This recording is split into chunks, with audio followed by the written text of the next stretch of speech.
कारण बघा next point आपण काल ऍडिशनल इन्फॉर्मेशन पर्यंत आलो होतो. Next point we have to start with balance in nature. म्हणजे निसर्गामध्ये निसर्गाचं जे काही बॅलन्स आहे ते कशा प्रकारे मेंटेन होतं हे आपल्याला चेक करायचं आहे. So it has been said that to kill and to be killed, to grow and to die and get decompose is the law of nature. म्हणजे ऍक्च्युली म्हणजे इथं म्हणायचं अर्थाचं आहे, स्वतःला जगण्यासाठी तुम्ही स्वतः सर्व्हाइव्ह करण्यासाठी एक तर शिकार करा किंवा तुम्ही कोणाच्या तरी शिकार होऊन जासाल. म्हणजे सर्व्हायवल ऑफ फिटेस्ट हा जो रूल आपण म्हणतो, किंवा एक तर तुम्ही वाढसाल किंवा मरसाल. That is grow and to die and ultimately you will get decomposed. म्हणजे शेवटी तुमची डेथ झाल्यानंतर you will get decomposed. So this is nothing but the law of nature. हे ऍक्च्युली सगळ्यांसाठी ट्रू आहे. Nature always finds out ways to maintain the balance between different organisms and their surroundings. If all the peacocks are removed from the earth, number of snakes will increase as peacocks eat snakes. बघा, suppose याने एक example दिलं, sir समजा peacock किंवा आपण त्याला जे म्हणतो मोर जर का आपण रिमूव्ह केले, पृथ्वीवरचे जेवढे काही पिकॉक असतील तुम्ही सगळेच जर का रिमूव्ह केले, तर त्या ठिकाणी स्नेक्सचं काय होईल? The number of snakes will increase because the number of snakes will increase because peacocks eat snakes. हे पिकॉक काय करतात? सापांची शिकार करतात. So that's why it is said that peacocks will if you remove peacocks, the number of snakes is going to be increased. More snakes will eat more frogs. जेवढे जास्त snacks असतील तेवढे जास्त फ्रॉग्स त्या ठिकाणी खाल्ल्या जातील. So and the population of frogs will decrease. म्हणजे बघा, आता ही एक सायकल दिली त्यांनी ऍक्च्युली. पिकॉक जर का तुम्ही पृथ्वीवरचे सगळेच पिकॉक रिमूव्ह केले तर नंबर ऑफ स्नेक्स त्या ठिकाणी वाढतील. Because peacock eat the snakes and more snakes will eat more frogs. जेवढे काही स्नेक्स असतील हे कशावरती डिपेंड असतात? शक्यतोवर फ्रॉग्स वरती असं म्हणू आपण. So what happens? The population of frogs will get decrease. Decrease in frog population will cause an increase in the population of grasshopper. आता grasshopper जे फ्रॉग असतील हे कशाची शिकार करतात? ग्रासहॉपरची. मग त्या ठिकाणी काय होईल? It will increase the population of the grasshopper. त्यांना खाणारा जो काही असेल तोच त्या ठिकाणी अवेलेबल नसेल तर त्यांची पॉप्युलेशन ऑब्व्हियसली वाढेल. सो ग्रासहॉपर ची संख्या वाढेल. Grasshopper will eat more plants. जेवढी जास्त पॉप्युलेशन असेल तेवढे जास्त प्रमाणात हे ग्रासहॉपर जे काही ग्रास वगैरे अवेलेबल असेल जंगलामध्ये किंवा झाडाचा पाला वगैरे असेल तर हे जास्त प्रमाणात खायला सुरुवात करतील.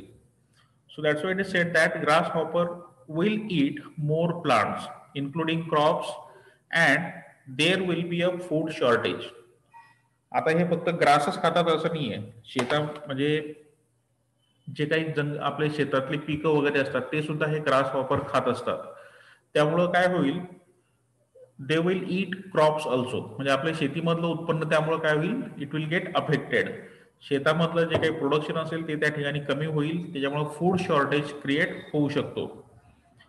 Even humans will affected by this. Obviously shortage of food जर असं होत असेल तर आपल्याला जे काही फूड शेतामध्ये भेटत असेल त्याची क्वांटिटी ही कमी होईल. So that's why it is said that even humans will get affected by this. Fortunately such things seldom happen in nature. शक्यतोवर अशा गोष्टी निसर्गामध्ये क्वचितच होत असतात. Nature maintains the population of each species of animals in sufficient numbers to maintain a balance. बघा, याचं म्हणायचं आता असं आहे, निसर्गामध्ये ही जी काही पॉप्युलेशन असेल प्रत्येक स्पीसीजची, जेवढे काही ॲनिमल्स आहे आणि त्यांची जी काही संख्या आहे ही निसर्गामध्ये मेंटेन केल्या जाते. It is maintain in sufficient numbers so that it will maintain balance in the nature. यामुळे काय होईल? निसर्गामध्ये सुद्धा एक प्रकारे बॅलन्स निर्माण होईल. जसं त्यांनी काही एक्झाम्पल दिलं होतं या ठिकाणी. म्हणजे स्नेक्स कमी झाले तर फ्रॉग्स कमी होईल. म्हणजे सॉरी, स्नेक्स कमी झाले तर फ्रॉगची संख्या वाढेल. तर एकही दुवा जो फूड चेन मधला आहे तो जर कमी झाला तर त्या ठिकाणी नेचरमध्ये इम्बॅलन्स क्रिएट होईल. परंतु शक्यतोवर नेचर हे असं होऊ देत नाही. Nature maintains its balance. So this is nothing but the balance in nature. Please try to explain balance in nature. हाँ गौरी लकड़े. Yes, sir. It has been said that kill and to be killed, to grow and to die and get decomposed is a rule of nature, and nature always gets a way to um maintain balance between different organisms and different surroundings. And example is if all the peacocks will be uh, removed from the earth, number of snakes will increase, and because the snakes eat frogs, the number of frogs will decrease, and this will increase the number of grasshoppers, and grasshoppers will eat more crops and plants, and this will uh, be affected to humans also, and there will be food shortage. And but these things do not happen because nature maintains proper balance between everything, every different organism and surrounding. Okay. Dhanashri. Yes, sir. If any member is affected, so the entire nature is disturbed. If it is said that to be killed and has to be killed, to grow and to be die, there is a law of nature. Example like if if the peacock are not there on the earth, the number of snakes will be increased, and because the snakes eat more frogs, and the population of frog will decrease, and decrease in the frog population. This will cause the increase in the population of grasshopper, and the grasshopper eat plants. That's why the food shortage will create, and that's why nature maintain the balance of living organisms okay. and the animal.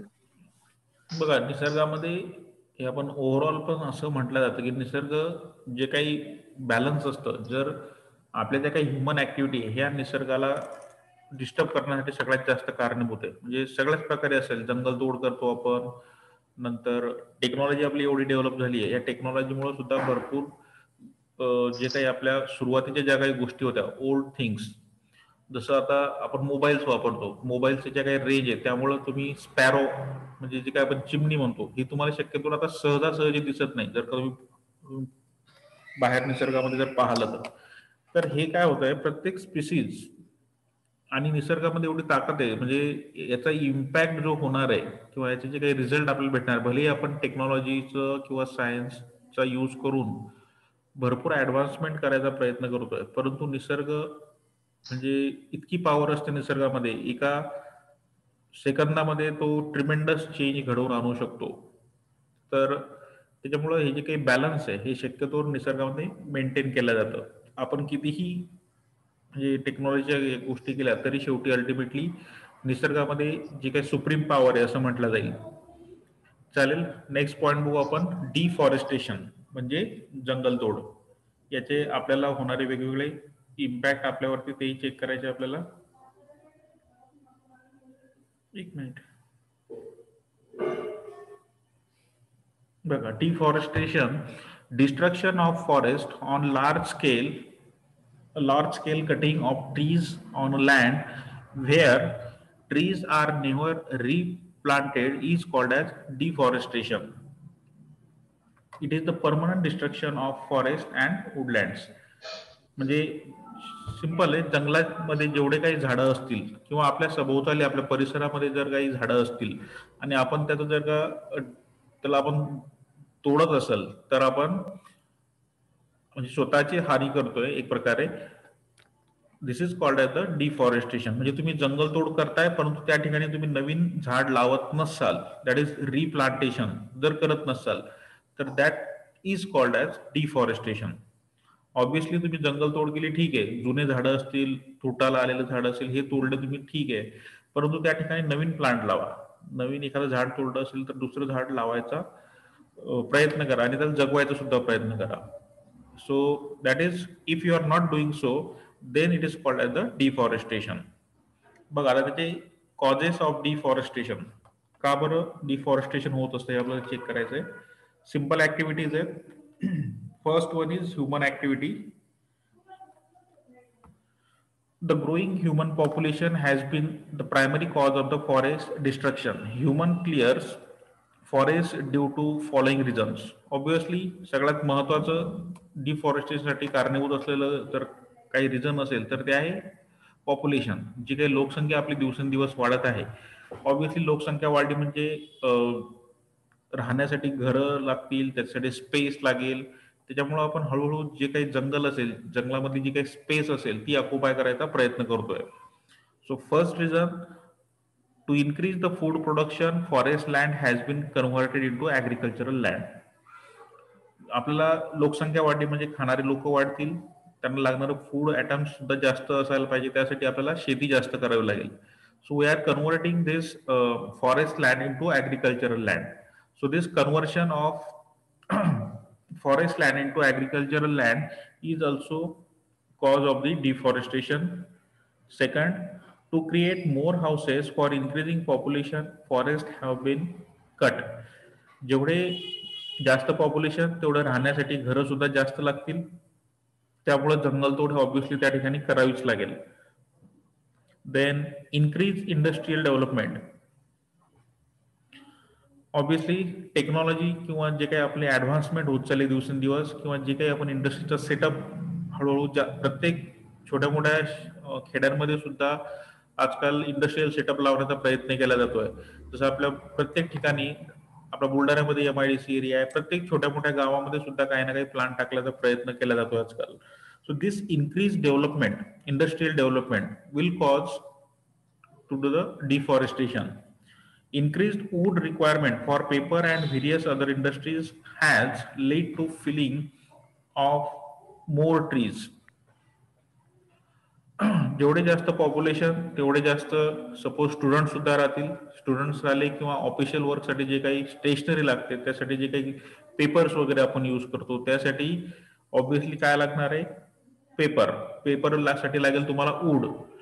तर हे सुद्धा एक कारण आहे. जेवढे जास्त तुम्हाला paper लागतील तेवढं जास्त त्या ठिकाणी जंगलतोड तुम्हाला करावी लागेल. तर हे सुद्धा एक रिझन आहे.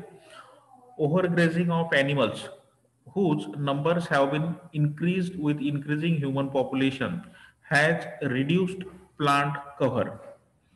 ओव्हरग्रेझिंग म्हणजे जे काही जनावर हे शेतकरी वगैरे जंगलामध्ये नेतात चारण्यासाठी, दॅट इज ओव्हरग्रेझिंग. एका पर्टिक्युलर लिमिट पर्यंत तुम्ही जनावरांना चरू द्यायला पाहिजे, नाहीतर काय होईल, जे काही जंगलाचा एरिया आहे तो सुद्धा हळूहळू कमी व्हायला लागेल. त्याला म्हटलेलं आहे ओव्हरग्रेझिंग.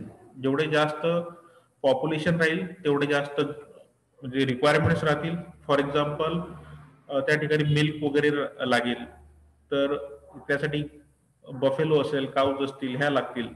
आणि यांना जास्तीत जास्त दूध देण्यासाठी आपल्याला काय करावं लागेल, त्यांना जास्तीत जास्त चांगलं खाऊ पिऊ घालावं लागेल, किंवा त्याला म्हणता येईल ओव्हरग्रेझिंग. तर हे जे ओव्हरग्रेझिंग आहे त्यामुळे तुमचा जो काही जंगलाचा एरिया असेल, प्रत्येक खेड्याच्या आजूबाजूला असा एरिया असतो, तर तो एरिया हळूहळू कमी होईल. त्याला म्हणतात overgrazing. So these are the human activities which causes deforestation. Second आहे त्यामधला, सेकंड सोर्स आहे नॅचरल कॉजेस. एक ह्युमन ऍक्टिव्हिटी आहे डिफॉरेस्टेशन साठी कॉज होणार आहे, हे आपण डिस्कस केले 4-5 point. Next one is natural cause. Naturally कसं डिफॉरेस्टेशन होतं. Huge forest areas are destroyed by forest fire every year. Fire may occur due to lightning during a storm or by friction between the dry stems and dry branches of trees. तुम्हाला माहिती असेल जंगलामध्ये शक्यतोवर आग लागत असते, किंवा त्याला आपण वनवा सुद्धा म्हणतो. तर ही जी फायर आहे किंवा ही जी काही आग जंगलामध्ये लागत असते, ही प्रत्येक वर्षी त्याला म्हटलेलं आहे फॉरेस्ट फायर. ही शक्यतोवर काय होतं, ही जेव्हा लागते जंगलामध्ये तर ही भरपूर मोठं असं जंगल डिस्ट्रॉय करते. आता रिसेंटली माझ्या मते ऑस्ट्रेलियामध्ये जी घटना झाली होती, तुम्ही जर का तेवढे अपडेट असाल तर तुम्हाला माहिती असेल, जंगलामध्ये ऑस्ट्रेलियामध्ये जी घटना झाली होती, तर त्या ठिकाणी त्यात भरपूर असे तिथले प्राणी असतील, झाडं असतील, छोटे मोठे बर्ड्स, कीटकनाशक हे सगळे डिस्ट्रॉय झाले होते आणि त्या ठिकाणी फार मोठी हानी झाली होती. ही जास्तीत जास्त माझ्या मते 1-2 वर्षातली घटना आहे. तर ही जी फायर आहे, that is called as a forest fire, ही सुद्धा डिफॉरेस्टेशनसाठी कारणीभूत आहे. कधी कधी काय होतं, जेव्हा स्ट्रॉम्स वगैरे येतात किंवा लाईटनिंग होते, विजा चमकतात, त्यामुळे सुद्धा जर एखादी वीज पडली जंगलामध्ये, ऑब्व्हियसली जंगलामध्ये फार वेगवेगळ्या प्रकारचे झाडं असतात, वाळलेले झाडं असतात, वाळलेले पालापाचोळा असतो, त्यामुळे ते सहज पेट घेतात. आणि कधी कधी काय होतं, फ्रिक्शन बिटवीन ड्राय स्टेम्स, काही वाळलेले खोड जर असेल तर त्यांच्यामध्ये जर का फ्रिक्शन झालं, ते सुद्धा म्हणजे फायर लागण्यासाठी कारणीभूत आहे. तर हे काही नॅचरल कॉजेस आहे जे डिफॉरेस्टेशन घडवून आणतात. So there are 2 reasons for deforestation: human activities, different human activities and natural causes. Next point तुमचा कॉन्सिक्वेन्सेस ऑफ डिफॉरेस्टेशन. त्याच्या आधी तुम्ही हा पॉईंट एक्सप्लेन करा मला. Deforestation, what is mean by deforestation and causes of deforestation.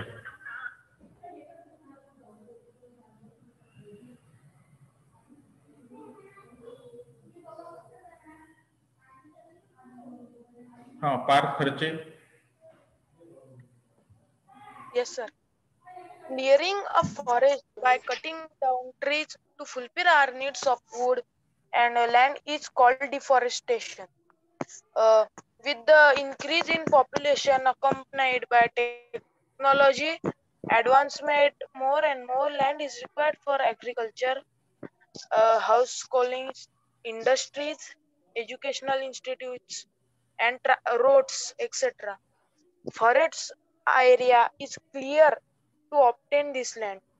Following an increase in population and better standard of living, the demand for wood in industries has increased many times for making various wood products, leading to the depletion of forests.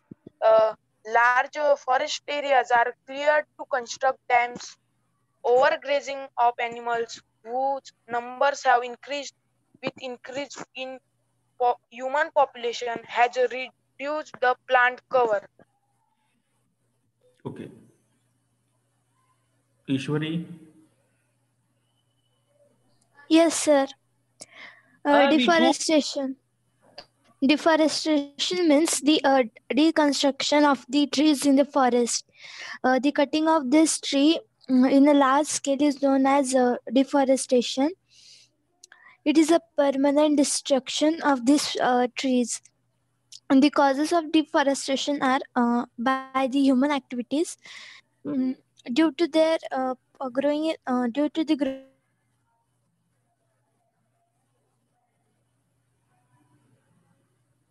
The examples of reasons for the deforestation are humans deconstruct the trees for the agriculture as they need the fields. They also cut the trees for as they need the place for houses, and as increase in population the forests are less. Third, for they also need for the industries. Fourth, there is a increase in demand of wood for the for making various items like paper. Again, deforestation is also caused by the overgrazing of animals. Again, deforestation is also caused by natural causes. For example, by the lightning. Sometimes there may be fire in the forest, and also by this storm. चालेल. तर हे झाले causes of deforestation. Next point we have to start with causes of consequences of deforestation. म्हणजे आपल्याला जंगल तोड जर झाली तर कोणते कोणते कॉन्सिक्वेन्सेस फेस करावे लागतात. First, massive deforestation is a threat to the environment because it can have the disastrous effects. The consequences of deforestation are discussed below. One by one we have to discuss. First point is climatic imbalance. बघा climatic imbalance कसा create होईल. Felling of trees in large numbers will disturb the balance between carbon dioxide and oxygen gases. So increase in amount of gases like carbon dioxide in the air will lead to global warming as these gases absorb heat and increase the temperature of the earth. सगळ्यात महत्त्वाचा problem या ठिकाणी असं होईल की आपल्या पृथ्वीवरचं जे काही टेम्परेचर आहे हे वाढायला लागेल. कसं वाढेल? आपण ऑलरेडी एक कन्सेप्ट सुरुवातीला डिस्कस केलेला होता, inter dependence between plants and animals. त्या ठिकाणी आपण हे डिस्कस केलं होतं, जो काही कार्बन डायऑक्साईड बाहेर पडेल after the respiration by the animals, respiration झाल्यानंतर कार्बन डायऑक्साईड ऑब्विसली त्या ठिकाणी बाहेर पडेल. तो बाहेर पडलेला जो काही कार्बन डायऑक्साईड असेल तो झाडं त्यांच्या फूड मेकिंग प्रोसेस म्हणजे फोटोसिंथेसिस प्रोसेसमध्ये वापरेल. So this is interdependency. But if there are less trees or suppose there is no tree, total deforestation is there, so what happens, this carbon dioxide will remain in the atmosphere and this will cause increase in the temperature because these gases just like carbon dioxide in air will lead to global warming because these gases absorb heat. हे जे काही gases आहे carbon dioxide जर का atmosphere मध्ये असेल तर ते काय करेल, it will absorb the heat. जी काही हीट असेल ऍटमॉस्फिअर मधले ती वाढवेल आणि त्यामुळे आपलं टेम्परेचर सुद्धा वाढेल. So it will cause the global warming. हे ऑलरेडी आपण डिस्कस केलेलं आहे, that is climatic imbalance. Second आहे डेझर्टिफिकेशन, म्हणजे डेझर्ट मध्ये कन्व्हर्शन होईल. जे काही चांगला एरिया असेल एखाद्या आणि त्या ठिकाणी जंगल तोड झाली, पूर्ण जंगल झालं, जंगल तोड झाल्यानंतर ऑब्विसली त्या ठिकाणी डेझर्ट क्रिएट होईल. असं एक एक्झाम्पल आहे, deforestation may lead to desertification that is spread of desert, म्हणजे त्या ठिकाणी वाळवंटाची निर्मिती होईल. The Sahara desert once used to be a lush green forest became a desert as a result of extensive deforestation. तुम्ही सगळ्यांनी ऐकलं असेल, हे जे सहारा वाळवंट किंवा सहारा डेझर्ट आपण जे म्हणतो, हे एकेकाळी लश ग्रीन एरिया होता. हा त्या ठिकाणी भरपूर असं जंगल होतं, परंतु जास्तीत जास्त डिफॉरेस्टेशन झाल्यामुळे त्याचं कन्व्हर्शन कसं झालं डेझर्टमध्ये. सो आता आपल्याला माहिती आहे सहारा डेझर्ट हे आपण सगळ्यांनी वेल नोन आहे आपल्याला. तर हे कशाचं कारण आहे? That is nothing but the deforestation. This deforestation will lead to the desertification. त्याला म्हणायचं आहे desertification, conversion of forest into desert. Third point, soil erosion. Plant roots bind the soil particles firmly and help to prevent the soil erosion. Clearing of the forest remove the plant cover which leads to increased soil erosion, removes the top fertile layer of the soil and leaves the area barren. म्हणजे आपण सुरुवातीला discuss केलेलं होतं, जर का झाडं असतील तर त्या ठिकाणी सॉइल इरोजन होणार नाही, कारण जे काही झाडांचे रूट्स आहेत ते त्याला जमिनीला होल्ड करून ठेवतील किंवा घट्ट पकडून ठेवेल.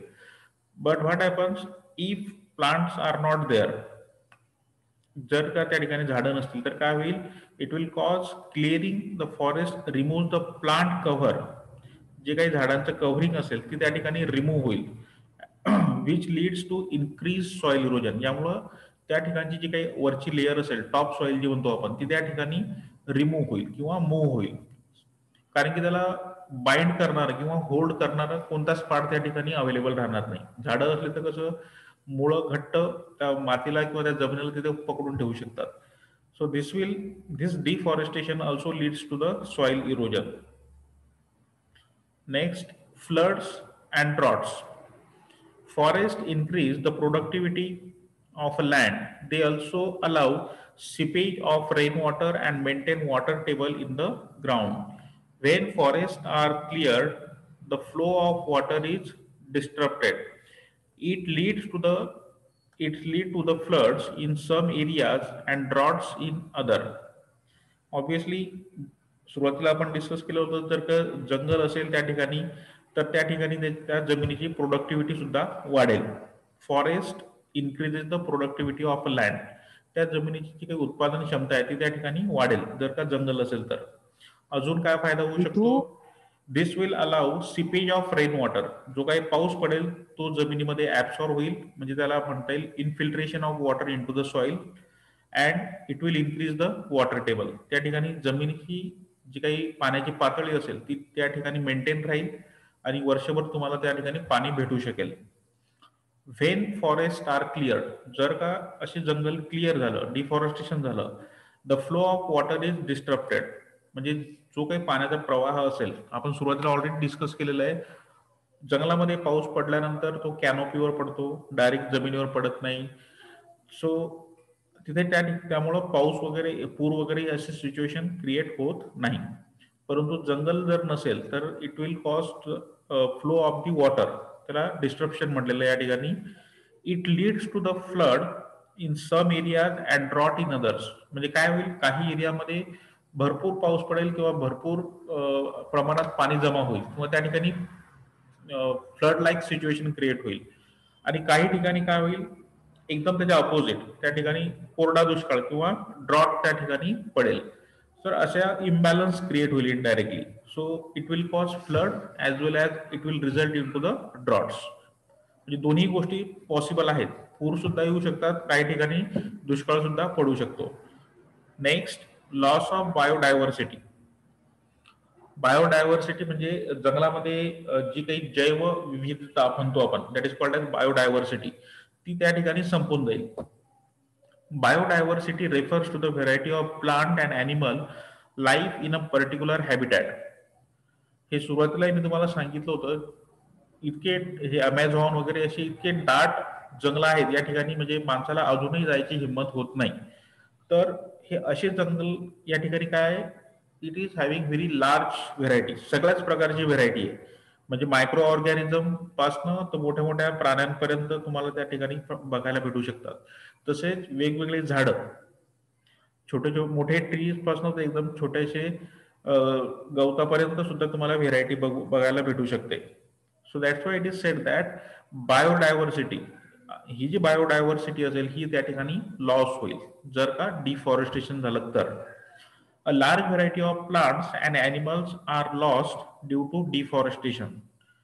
Animals lose their habitat and are forced to move into new locations. Obviously, ज्या ठिकाणी जंगलतोड झाली त्या झाडांवरती राहणारे पक्षी असतील, काही प्राणी असतील, तर यांना रिलोकेट व्हावं लागेल. एका जागेहून किंवा एका जंगलामधून दुसऱ्या जंगलामध्ये शिफ्ट व्हावं लागेल. आणि याचं रिझन तुम्ही बघा, सध्या अशा घटना आपल्याला ऐकायला भेटतात की जंगली प्राणी ह्युमन लोकॅलिटीमध्ये आपल्याला बघायला भेटतात. बरोबर आहे ना? म्हणजे न्यूजमध्ये सुद्धा दिसतं आणि आपण सुद्धा ऐकतो. जसं आपल्या बुलढाणा घाटामध्ये सुद्धा आपण मागे बिबट्या वगैरे बघितलेल्या आहे, किंवा आपल्या बोथ्याच्या जंगलामध्ये सुद्धा आपण बघतो. आणि शहरी वस्तीमध्ये सुद्धा हे प्राणी आता हळूहळू एंट्री व्हायला लागलेली यांची. सो हे का बरं होतंय, जे काही डिफॉरेस्टेशन होतं त्यामुळं त्यांना जे काही त्यांचे बेसिक नीड्स आहे, म्हणजे फूड असेल आणि वॉटर, जे काही बेसिक नीड असतं, ह्या जर त्यांना भेटल्या नाही तर त्या in search of these basic needs ते आपल्या ह्युमन लोकॅलिटीमध्ये हळूहळू एंट्री करायला लागतात. त्यामुळं हे अस्वल झाले किंवा बियर वगैरे जे म्हणतो आपण, हे आपल्याला आजकाल सहज ह्या घटना आपल्या आजूबाजूला, किंवा शेतकरी लोक जे काही शेती वगैरे असते या ठिकाणी हे प्राणी सहज आपल्याला बघायला भेटतात सध्या. So animals lose their habitat and forced to move their new locations. Many of them even become extinct due to the habitat destruction. We have lost a large variety of plants and animals in last couple of decades due to the clearing of forest. आता बघा, यातले एक्स्टिंक्टचा अर्थ काय होतो, rare species मध्ये convert होतात. म्हणजे एकेकाळी त्या भरपूर लार्ज पॉप्युलेशन असेल एखाद्या स्पेसिसची, आणि काय होतं, डिफॉरेस्टेशनमुळं या स्पीसीज रेअर होत चालल्या हळूहळू. म्हणजे आपल्याला कशा ऍक्टिव्हिटी घ्याव्या लागतात आता, सेव्ह टायगर, म्हणजे टायगरची संख्या सुद्धा आजकाल अशी बोटावर मोजण्यासारखी आहे. म्हणजे नॅशनल प्रत्येक देशाला त्यांचा आकडा माहिती असतो की आपल्या देशामध्ये किती टायगर आहे, किती लॉयन आहे. म्हणजे हे हळूहळू रेअर स्पीसीजकडे आपण कन्वर्ट होत चाललोय, आणि काही स्पीसीज तर अशा आहे की ज्या लुप्त झालेल्या आहेत. So that's why it is said that many of them even become extinct. We have lost large variety of plants and animals in last couple of decades due to the clearing of forest. या मागच्या काही decades मध्ये, म्हणजे काही 2 decade म्हणू शकता तुम्ही, couple of decades, तर हे जे डिफॉरेस्टेशन झालंय त्यामुळे आपण भरपूर अशी बायोडायव्हर्सिटी लूज केलेली या ठिकाणी. Next, loss of forest products. बघा, आपण कालच डिस्कस केलं होतं की आपल्याला जंगलापासून कोणत्या कोणत्या गोष्टी भेटतात. फार वेगवेगळ्या गोष्टी, फ्रुट्स आहे, मेडिसिनल प्रोडक्ट्स आहे, त्या ठिकाणी आपल्याला जंगलामधनं भेटत असतात. So deforestation may result in loss of various useful products obtained from forests such as medicinal herb, gums, resins, etc. जंगलामधनं जेवढ्या काही आपल्याला व्हेरायटी अवेलेबल होतात, फ्रुट्सच्या असतील, मेडिसिनल असतील, काही रेझिन असेल, गम्स असतील, तर या सगळ्या हळूहळू जंगलच नाही राहिलं तर या गोष्टी भेटतील कुठून. So we will lose or we will loss these products. तर हे झाले आपले consequences. Try to explain these consequences of deforestation.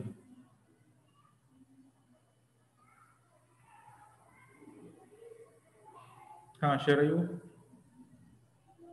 Yes sir. डिफॉरेस्टेशनचे कॉन्सिक्वेन्स आहे, फर्स्ट क्लायमॅटिक इम्बॅलन्स. क्लायमॅटिक इम्बॅलन्समध्ये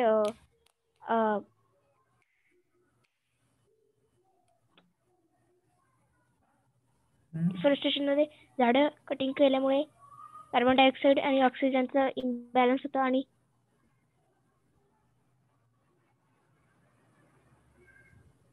बरोबर आहे, सांग. हॅलो सर, माझा आवाज येतोय? हा, येतोय, क्लिअर आहे, बोल. आणि कार्बन डायऑक्साईड आणि ऑक्सिजनचं इम्बॅलन्स होतं. कार्बन डायऑक्साईड सारखी गॅसेस एन्व्हायरमेंटमध्ये वाढल्यामुळे त्यामुळे ग्लोबल वॉर्मिंग होऊ शकते, हीट इन्क्रीज होऊ शकते. सेकंड आहे डेझर्टिफिकेशन. डिफॉरेस्टेशन झाल्यामुळे तिथे डिफॉरेस्टेशनचं डेझर्टमध्ये कन्वर्ट होऊ शकतं. For example Sahara desert. Sahara desert एक पहिले खूप मोठं डेझर्ट खूप मोठं फॉरेस्ट होतं. त्यात मोठ्या प्रमाणात डिफॉरेस्टेशन केल्यामुळे ते आता डेझर्टमध्ये कन्वर्ट झालंय. Third, soil erosion. खूप मोठ्या प्रमाणात प्लांट्सची कटिंग केल्यामुळे सॉइल इरोजन होतं. म्हणजे प्लांटचे रूट सॉइलला खूप पक्का पकडून ठेवतात आणि त्यामुळे सॉइल इरोजन होत नाही. पण डिफॉरेस्टेशन झालं तर जी प्लांट कव्हरिंग आहे ती पण रिमूव्ह होते आणि सॉइलवरची जी फर्टाईल लेअर आहे ती पण रिमूव्ह होते. त्यामुळे जी जमीन आहे ती बाहेर होते. Fourth, floods and droughts.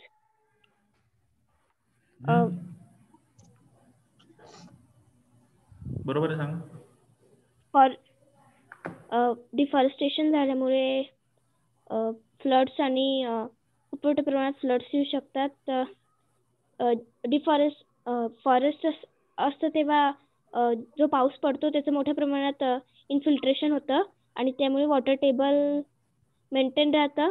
पण डिफॉरेस्टेशन झालं तर जे पाणी आहे ते त्याचं इन्फिल्ट्रेशन होणार नाही आणि त्याच्यामुळे खूप मोठे फ्लड्स येतील आणि कधी ग्लोबल वॉर्मिंग झाल्यामुळे कोरडा दुष्काळ पण पडू शकतो.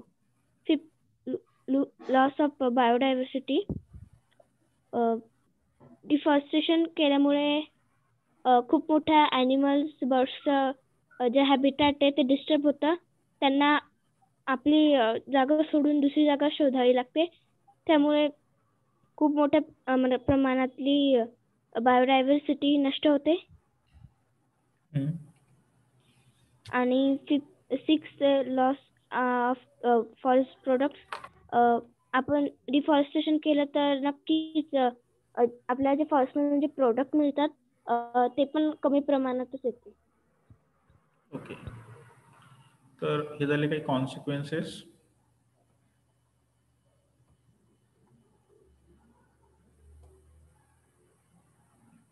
नेक्स्ट पॉइंट आहे कन्झर्वेशन ऑफ फॉरेस्ट. बघा, फर्स्ट कन्झर्वेशन ऑफ फॉरेस्ट, जसं आपण कन्झर्वेशन ऑफ वॉटर वगैरे म्हणतो, पाणी वाचवायला पाहिजे, तसंच त्याच पद्धतीने कन्झर्वेशन ऑफ फॉरेस्ट कसं करायला पाहिजे, त्याचे काय मेजर्स आहेत ते आपल्याला चेक करायचे आहेत. कोणते कोणते मेजर्स आहेत. Forest are important wealth of our country. We need to reorient our activities so as to ensure the least possible damage to our forest. Some of the methods to conserve forest are, तर त्यामधले काही method दिले आपल्याला. जशी पहिली method आहे plant harvesting. An efficient way to get wood from forest for our requirements is to cut only some of the trees in an area. The uncut trees prevent erosion. बघा, ज्या ठिकाणी तुम्ही जंगलतोड करसाल, बरोबर आहे ना, सिलेक्टेड ठिकाणी, जसं त्यांनी काय म्हटलंय, an efficient way to get the wood from the forest for our requirement is to cut only some of the trees in an area. जंगलामधल्या एखाद्या पर्टिक्युलर एरियामधलेच झाडं तोडा. तोडल्यानंतर त्या ठिकाणी काय होईल, the uncut trees prevent the soil erosion. Obviously सगळे नाही तोडायचे, थोडेफार जे तोडले असतील तर ठीक आहे, आणि जे काही त्या ठिकाणी उरलेले झाडं असतील ते काय करतील, त्या जमिनीची जी काही टॉप लेअर आहे ती मेंटेन करून ठेवतील, किंवा त्याला म्हणता येईल सॉइल इरोजन त्या ठिकाणी होऊ देणार नाही. Fruits of this tree produce seeds so that new trees can grow. In this way the forest cover can be maintain. याला बघा, यांनी एक चांगली टेक्निक केस सांगितली. सपोज तुम्ही एका पर्टिक्युलर एरियातली झाडं तोडले, सपोज एखाद्या जंगलामधले एका ठिकाणची 10 झाडं तोडले तुम्ही त्या ठिकाणी, आणि त्याच्या आजूबाजूला जे झाडं असतील ते काय करतील, it will hold the soil, आणि त्या झाडाला येणारे जे काही फ्रुट्स वगैरे असतील, त्यामध्ये बिया असतील, ते ऑब्व्हियसली काही वेळानंतर किंवा काही दिवसानंतर त्या ठिकाणी ज्या ठिकाणची झाडं तोडले त्या ठिकाणी ते ड्रॉप होतील. हे निसर्गामध्ये ऑटोमॅटिक होतं. तर निसर्गामध्ये हे जे म्हणजे त्याला आपण म्हणून जे काही जसं बर्ड्स असतील, काही प्राणी असतील, हे फळं खाल्ल्यानंतर बिया टाकून देतात. तर ऑब्व्हियसली ज्या ठिकाणचं तुम्ही जंगलतोड केली त्या ठिकाणी ह्या बिया पडल्यानंतर त्या ठिकाणी नवीन झाडं परत तयार होतील. म्हणून एका पर्टिक्युलर एरियामध्ये झाडं तोडा, असं त्यांनी म्हटलेलं आहे. That is called as the plant harvesting. म्हणजे प्लॅनिंग करून व्यवस्थित झाडं जंगलतोड करायची, असं नाही की कोणतंही झाड तोडत जायचं. So that is called as the plant harvesting.